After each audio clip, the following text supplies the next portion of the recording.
Market में 90% of the time जो हमारा लॉस होता है वो हमारी खुद की साइकोलॉजी की वजह से होता है, खुद के इमोशंस की वजह से होता है, क्योंकि हमें पता ही नहीं होता हमें अपने इमोशन किस तरीके से कंट्रोल करने हैं एंड हमें किस तरीके से रिएक्ट करना है मार्केट में ट्रेड लेने से पहले एंड ट्रेड लेने के बाद।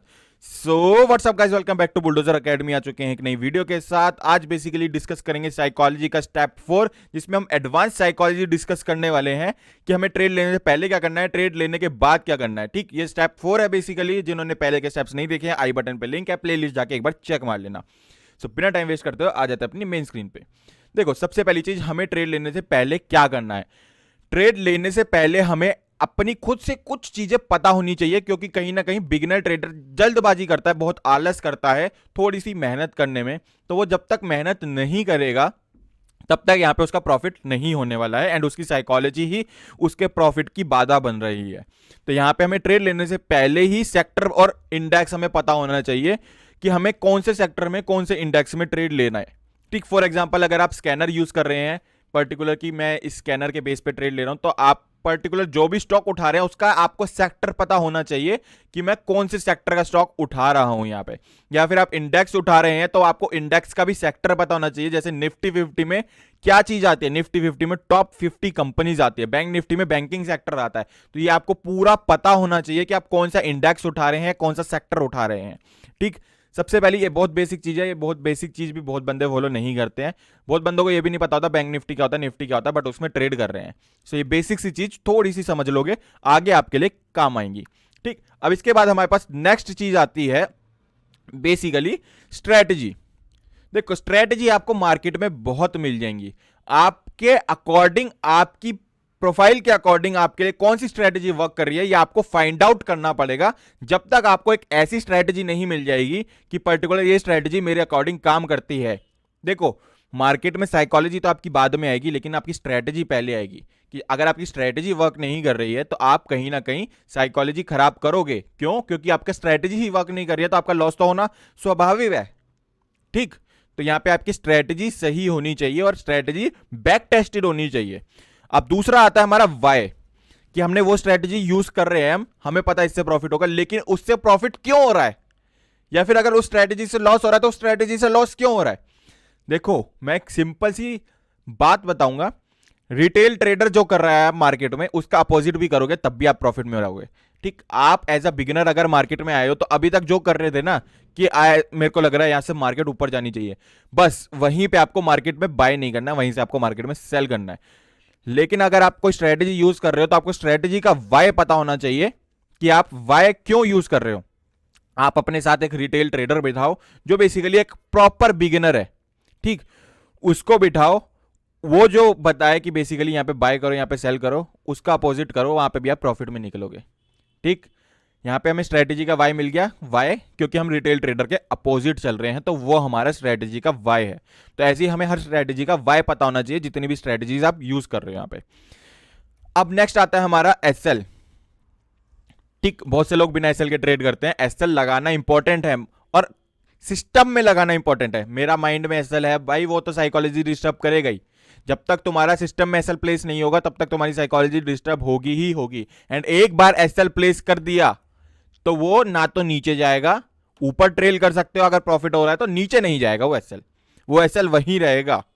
और एसएल ऐसा लगाना है जो लॉजिकल हो। बेसिकली अगर एसएल करता है तो वहां से पोजीशन रिवर्स मार जाए एंड मैं वहां पे अपना ट्रेड भी रिवर्स कर सकता हूं, तो मैं थोड़ा सा जो मेरा लॉस हुआ होगा एसएल कटने के बाद वो थोड़ा सा रिकवर मार सकता हूं। तो अपनी साइकोलॉजी ऐसी रखनी है कि मार्केट अगर पलट गया है तो मैं भी मार्केट के साथ पलट जाऊं, मार्केट से लड़ता ना रहा हूं मैं यहां पे। ठीक, नेक्स्ट आता है हमारा टारगेट। ठीक, टारगेट अब हमारा या तो नेक्स्ट रेजिस्टेंस हो सकता है, लेकिन बहुत से लोगों को पता नहीं होता कि मैं टारगेट क्या रखूं, तो वहां पे वो ट्रेलिंग एसएल का यूज कर सकता है। सबसे इजी वे है अपना टारगेट बुक करने का, ट्रेलिंग एसएल यूज करो। जैसे जैसे मार्केट ऊपर जाता जा रहा है वैसे वैसे अपना एसएल ट्रेल करते रहो ऊपर, तो मार्केट को जितना रिवॉर्ड करना होगा आपको, मार्केट उतना रिवॉर्ड आपको देकर जाएगा। एंड लास्ट आता है हमारा पोजीशन साइजिंग। ठीक, यहां पे पोजीशन साइजिंग हमें पता होनी चाहिए कि मैं कितनी पोजीशन में ट्रेड कर रहा हूं। वो हम किस तरीके से निकालते हैं, रिस्क पर ट्रेड डिवाइडेड बाय हमारा एसएल। अगर मैं रिस्क ले रहा हूं एक ट्रेड पे 1000 रुपए का और मेरा एसएल बैठ रहा है 500 रुपए का, तो मेरा जो बेसिकली क्वांटिटी पोजीशन साइजिंग निकल के आ रही है वो निकल के आ रही है 2 लॉट की। ठीक, इससे ज्यादा की अब मैं ट्रेड नहीं लूंगा। और अब आपको बिफोर का क्या करना है, बिफोर का बेसिकली आपको एक पेपर पे लिस्ट बनानी है कि मेरे को सेक्टर एंड इंडेक्स पता है, मैं इसमें क्यों ट्रेड ले रहा हूं, टिक। स्ट्रेटजी मैं ये यूज कर रहा हूं, टिक। वाई मेरे को पता है, टिक। एसएल क्या है, एसएल लिख दिया वहां पे, एसएल ये है। टारगेट लिख दिया वहां पे, टारगेट मेरा ये रहेगा। पोजीशन साइजिंग लिख दी, मेरी पोजीशन साइजिंग ये रहेगी। उसके बाद आप ट्रेड में एंटर करोगे, ठीक। ट्रेड में एंटर करने की कोई जल्दबाजी नहीं करनी है, ट्रेड में आराम से एंटर करेंगे। देखो जल्दबाजी किसको करनी होती है, स्कैल्पर्स को जल्दबाजी करनी होती है, क्योंकि वो जो मूव आता है वो बहुत ही तेजी से आता है। इंट्राडे ट्रेडर्स को किस बात की जल्दबाजी, 2 मिनट में आप इतना नहीं कर सकते। आप अगर जल्दबाजी करोगे तो आप लॉस में ही निकलोगे। तो पेपर पे ये सारी चीजें लिखो जिससे आपकी साइकोलॉजी कम डिस्टर्ब होगी, एंड उसको टिक करते हुए चलो। जब तक आपको पेपर पे ये चीज ना दिखे कि सारी चीजें टिक हो गई हैं, तब तक आप ट्रेड में एंटर नहीं करोगे। सो ये तो हो गया हमारा बिफोर पार्ट। अब ट्रेड में मैं एंटर कर चुका हूं, लेकिन ट्रेड में एंटर करने के बाद भी मेरी साइकोलॉजी कहीं ना कहीं थोड़ी बहुत डिस्टर्ब हो जाती है। तो मैं ट्रेड में एंटर करने के बाद क्या करूं, देखो ट्रेड में एंटर करने के बाद हमें क्या करना है, ट्रैक लेस। मींस हमें ट्रैक नहीं करना है उस चीज को। अब पर्टिकुलर आप ट्रेड में एंटर हो चुके हो, अब आपको उस ट्रेड को नहीं छेड़ना है जब तक आपका टारगेट या एसएल हिट ना हो जाए। हमें उस चीज को, और जैसे कहते हैं ना कि प्राइस एक्शन हम पढ़े जा रहे हैं कि मार्केट में यार अब मुझे लग रहा है कि यहां से मार्केट गिर सकता है, भाई तुम्हें ट्रैक करना ही नहीं है उसको, कि अब तुम ट्रेड ले चुके हो अपने एनालिसिस करके, तो तुम्हें और एनालिसिस वहां पे नहीं करनी है, एंड तुम्हें रिएक्ट भी वहां पे कम करना है उस पर्टिकुलर स्क्रिप्ट को लेके, ठीक। तो वहां पे या तो एसएल हिट होगा आपका या फिर टारगेट हिट होगा, इससे ज्यादा मैं वहां पे अब ट्रेड लेने के बाद कुछ नहीं जानता। तो यहां पे track less and react less, ठीक है। नेक्स्ट आती है हमारे पास चीजें, बेसिकली फाइंड मोर ट्रेड्स। जैसे अगर आपकी पोजीशन छोटी है, ठीक है, मान लो आपकी पोजीशन जो है बैंक निफ्टी की नहीं है, बैंक निफ्टी की पोजीशन आपकी फॉर एग्जांपल अगर आप 10 लॉट में ट्रेड करते हो, तो इस समय आपने 1 लॉट में ट्रेड ले रखा है, तो आपकी पोजीशन छोटी है। तो आप यहां पे निफ्टी, फिर निफ्टी और इंडेक्स में ट्रेड ढूंढने की कोशिश करो, ना कि फिर बैंक निफ्टी को ही देखते रहो, ठीक है। तो यहां पे हम बेसिकली क्या करेंगे, उस पोजीशन को हमने छोड़ दिया ओपन, एसएल टारगेट लगा के हम दूसरे अपॉर्चुनिटीज ढूंढ रहे हैं वहां पे, कि हमारी दूसरी अपॉर्चुनिटी हमारे पास क्या अवेलेबल है वहां पे। अब थर्ड आती है हमारे पास, हमारा इमोशंस कंट्रोल करने हैं, कि हम इमोशंस कैसे कंट्रोल करें। देखो सिंपल सी बात है, सारे रूल्स अभी तक जैसे जैसे रूल्स फॉलो करोगे ना, कभी भी साइकोलॉजी डिस्टर्ब नहीं होगी। जहां रूल टूटता है ना, साइकोलॉजी हमेशा वहां डिस्टर्ब होती है। आपको पता है कि आपका एसएल क्या है, आपको पता है कि आपने इतने पैसे खर्च करे हैं इस ट्रेड पे। Trading is a business, trading में इतने पैसे मैंने इस ट्रेड पे खर्च करे हैं, अब मार्केट को पैसा देना होगा तो मार्केट पैसा देगा, नहीं देना होगा तो मार्केट नुकसान करेगा, ठीक। सिंपल सी बात है, मैंने ट्रेड में इन्वेस्ट करे हैं इतने पैसे, तो वहां पे आपके इमोशंस कंट्रोल में अपने आप हो गए हैं, क्योंकि आपको पता है कि आपने लॉस नहीं करा, आपने ट्रेड में पैसे खर्च करे हैं। दोनों में बहुत बड़ा डिफरेंस है। तो वहां पे आप इमोशंस कंट्रोल करो, एंड प्रॉफिट या लॉस जो भी है उसको बुक करो, ठीक है। क्योंकि कई लोग क्या होता है, यार एसएल नहीं ले रहा, यार एसएल हटा दिया, ये चीजें नहीं करनी है। अगर आपको सक्सेसफुल बनना है तो ये चीजें नहीं करनी है बिल्कुल भी। एंड लास्ट हमारी चीज आती है बीटीएसटी प्लान करना। देखो बीटीएसटी प्लान करने में ना एक बहुत बड़ी चीज बताऊंगा मैं आपको। बीटीएसटी हमेशा 3:20 तक ले लो, बीटीएसटी 3:20, 3:21, 22 तक ले लो बीटीएसटी। 3:22 के बाद बीटीएसटी लोगे ना, नुकसान में रहोगे हमेशा जिंदगी में।